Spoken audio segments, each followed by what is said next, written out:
اعوذ باللہ من الشیطان الرجیم بسم اللہ الرحمن الرحیم۔ یا معزو کا وظیفہ جو شخص جمعے یا ہفتے کی رات نماز مغرب کے بعد 41 مرتبہ پڑھے تو مخلوق میں صاحب توقیر ہوگا، لوگوں کے دلوں میں اس کی ہیبت پیدا ہوگی، اور فجر کی نماز کے بعد 510 مرتبہ یہ وظیفہ پڑھنے سے سفر میں حفاظت ہوگی اور اس کے اہل خانہ بھی بحفاظت رہیں گے۔ عزت و وقار، ہر کام میں آسانی اور تسخیر حاصل ہوگی۔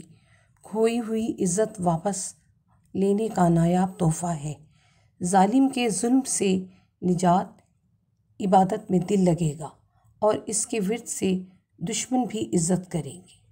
اگر شوہر سے ناچاکی ہوگی یا جھگڑا و فساد ہو تو اس کی نجات کے لیے بھی اس کا ورد 21 بار کھانے پر دم کر کے گھر میں ناچاکی ہمیشہ کے لیے ختم ہو جائے گی اور پرسکون ازدواجی زندگی گزرے گی۔